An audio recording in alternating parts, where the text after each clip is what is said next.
F5 na notícia. Olá, você das redes sociais, você que nos acompanha, estamos iniciando agora mais um F5 na notícia e com, novamente, Ederson Moraes, lá do canal Ideal, Xanxerê, Santa Catarina, com Matheus Viana, Francisco Beltrão, Diário da Informação, presente mais uma vez. Antes de eu dar os cumprimentos para vocês, rapaziada, eu quero falar que o tema do nosso F5 na notícia de hoje é a ilusão do... Ih, o homem já vazou? Já voltou? Hã? Podemos seguir? Deu uma pipocada aí, né? Deu uma pipocada, o Éder sumiu, voltou, mas já está aqui de novo. Vamos seguir. Eu estava falando que o tema de hoje aqui é a ilusão do 13º. Existe todo um mercado, uma sociedade que faz você pensar que com o 13º, no fim de ano, você pode gastar, porque você tem uma renda extra. Aí vem janeiro e já te prova completamente o contrário. A quantidade de imposto que tem para pagar, quem é pai tem volta às aulas, a quantidade de gastos que a pessoa tem no início de ano também é algo impressionante. Ou seja, chegamos à conclusão de que o 13º é uma ilusão. E este é o tema central em debate no F5 na notícia do dia de hoje. Meu caro amigo Matheus Viana, seja bem-vindo.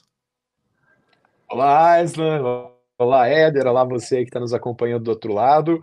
De imediato eu peço desculpas se a minha conexão travar um pouco. É que vocês podem perceber que eu estou na praia aqui no fundo, né? Então o sinal não está muito dos melhores. É areia. Brincadeiras à parte aí. Aislan, é areia e o mar aqui, ó.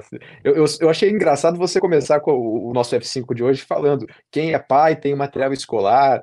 A preocupação já começou a bater na porta, né, meu amigo? Eu e o Éder já estamos nessa onda aí, Matheusão. Falta você, hein?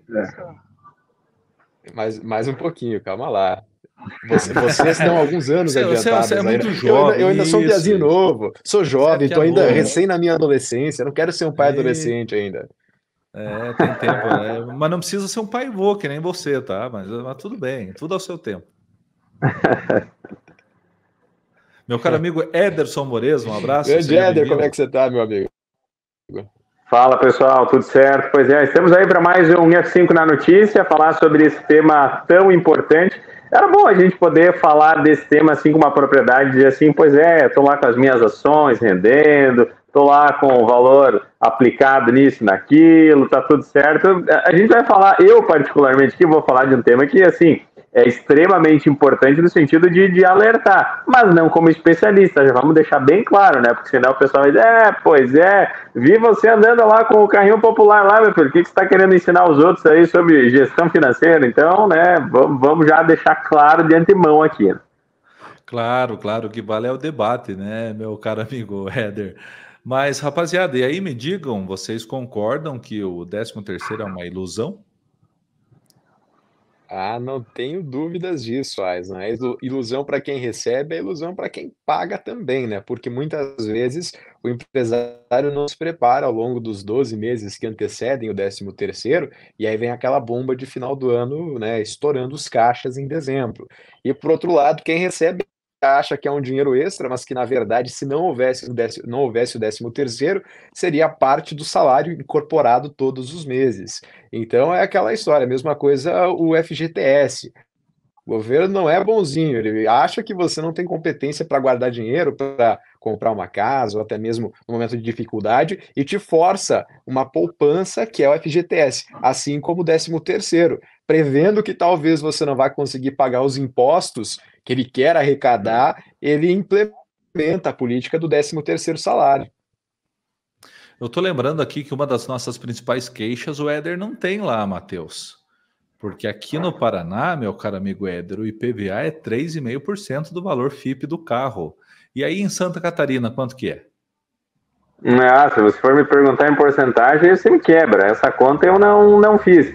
Mas com certeza pesa, né? Isso é fato. Não tem como você dizer que não vai ser um fator importante para o início de ano, principalmente pensando nisso que a gente estava comentando antes de iniciar também a gravação. Pensar em material escolar, pensar em todas essas situações que acabam se acumulando no início de ano, e o que é o tradicional. A pessoa olhar para esse valor de 13º salário e imaginar que vou gastar em dezembro, festas de fim de ano, viagem, tudo mais, e muita gente acaba não deixando aquela gordurinha para poder trabalhar justamente no início de ano, que é quando o bicho pega de verdade. E tem muitas situações em que as contas aparecem mais e você acaba tendo bastante dificuldade, principalmente nos lugares em que o que era o comum.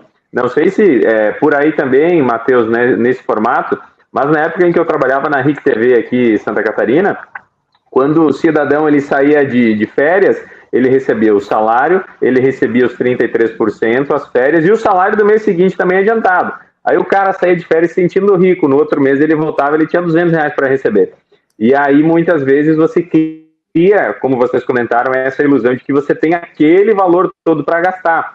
Não, você não tem aquele valor todo para gastar naquele período, você precisa fazer uma gestão com que você possa utilizar esse recurso por mais tempo. Então, realmente, acaba pesando bastante, é muita coisa, né? E aí você já vai programando ali o IPTU para quem tem um imóvel, né, para fazer o pagamento também. Então, somando tudo, fica realmente um valor considerável para esse início de ano. Quem passou do ponto e quis vender uma coisa que não é no final de ano comprando presente mais caro, gastando numa viagem, no final de semana da forma que não deveria, acaba sentindo um pouquinho mais. Infelizmente, essa acaba sendo uma regra geral. São poucas pessoas que realmente se programam, que têm um cuidado, e isso pesa bastante.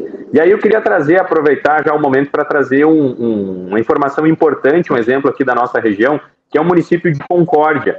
Há mais de 10 anos tem uma escola em Concórdia que trabalha a disciplina financeira, a gestão financeira. Quer dizer, você tem alunos, crianças que desde cedo estão aprendendo. Por que isso não entra no país inteiro? Por que será que a gente não tem isso sendo trabalhado em larga escala, em todas as escolas? Porque, vamos lá, matemática, talvez algumas profissões você não vai utilizar diariamente. É importante, óbvio, muito importante, mas talvez você não vai usar com tanta profundidade assim.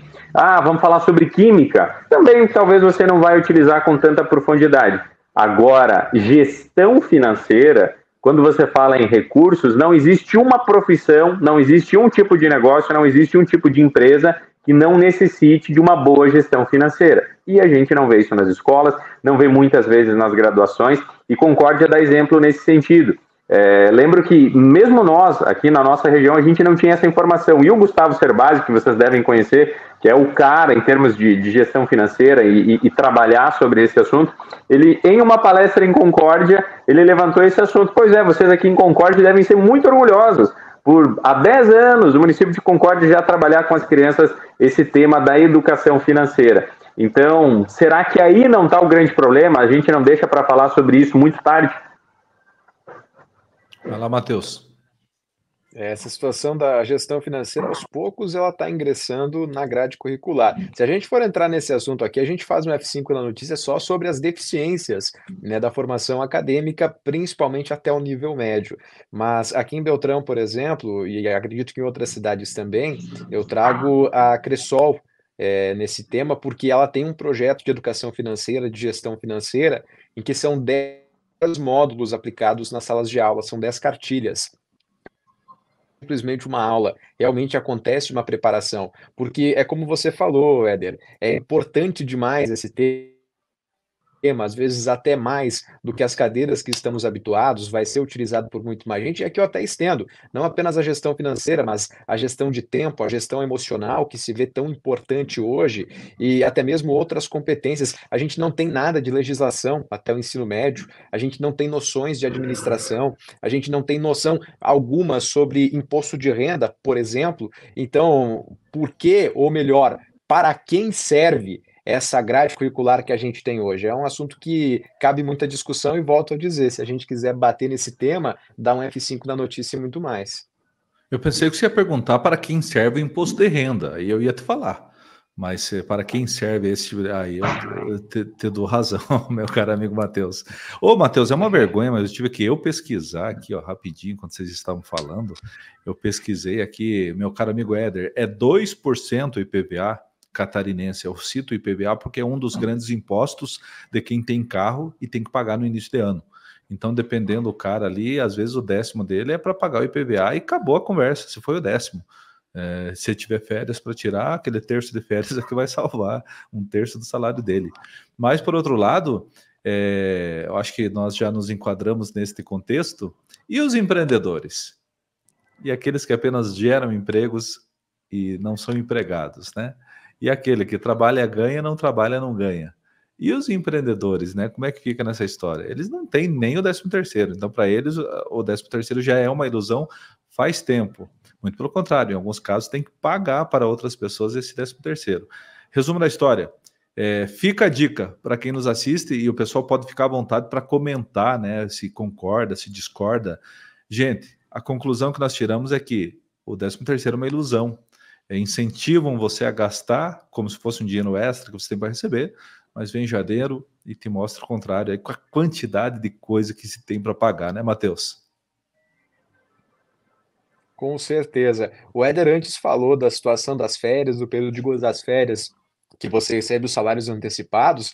Nesse momento, o CLT prova um pouquinho do que é a vida do empreendedor, porque quem tem o CNPJ aberto, quem depende dessa situação que não tem um salário para prover as suas despesas, sabe que quando sobra um pouquinho no final do mês, não significa que é verba para você poder gastar como bem entender. Na verdade, é melhor você guardar, porque lá na frente alguma coisa vai surgir, né, Éder? Não tem dúvida, e é o grande desafio, porque muitas vezes quando o empreendedor, por exemplo, cita aí, ele chega a um determinado patamar e entende, olha, a partir de agora, então é esse o valor que eu tenho para receber que vai gerar aqui do meu negócio, e aí passa um mês, aquele valor pode cair pela metade, pode cair para 25%, e acontece, não é com uma, não é com duas, é com muitas empresas, e aí é a hora que muitas acabam quebrando, e o que é muito comum, falando em 13º, de empreendedor, conversando com o pessoal de cooperativa, de bancos aqui, o pessoal chegar lá próximo do dia 20 de dezembro e se bater para o banco para realmente conseguir um empréstimo para pagar durante mais um ano, ou quem sabe até 2 anos, para garantir o 13º.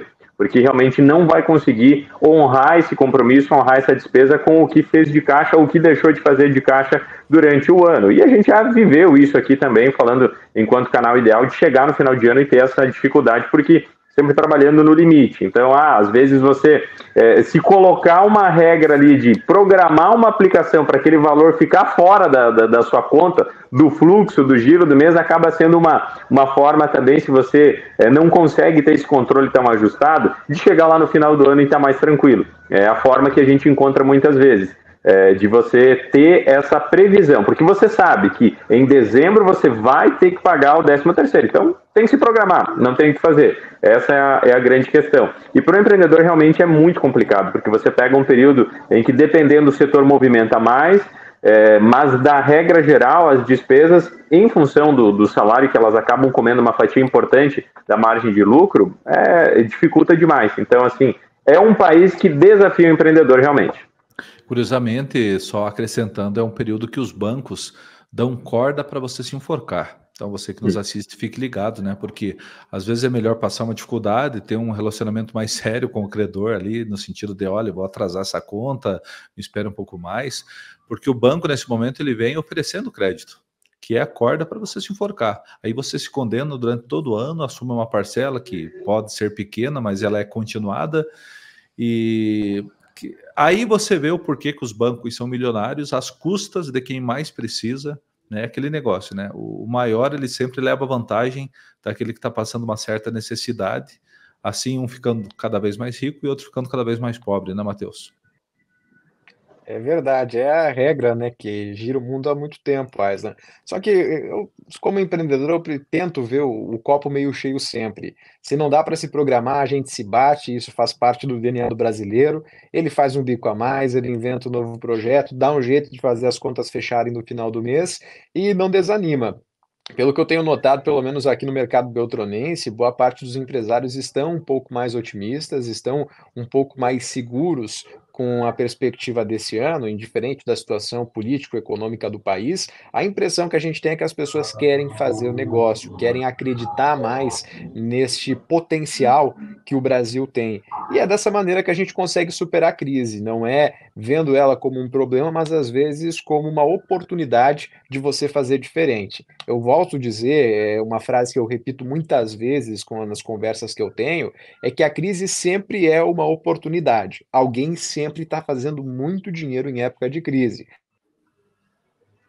Então, às vezes, é você ajustar a tua perspectiva, ajustar o teu olhar e não se deixar se abater.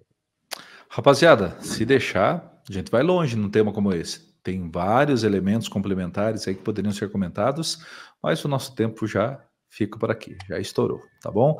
Agradeço, desejo uma ótima semana, um bom restante de semana aí para todos vocês, meu caro amigo Éder, meu caro amigo Matheus. Um grande abraço e até a próxima. Valeu, Aislan, um forte abraço aí, abraço também, Matheus, todo mundo que acompanhou a gente nessa conversa, nesse bate-papo, e convidamos mais uma vez, você quer que a gente fale, aborde sobre algum tema específico aqui no F5 na Notícia, deixa aí nos comentários também, a sua sugestão é importante.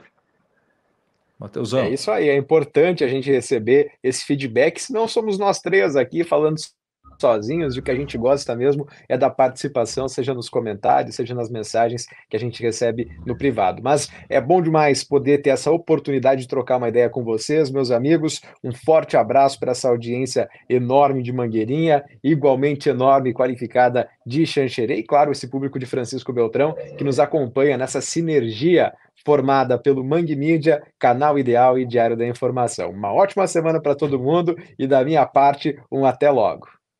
Valeu, gente. Até a próxima. F5 na Notícia.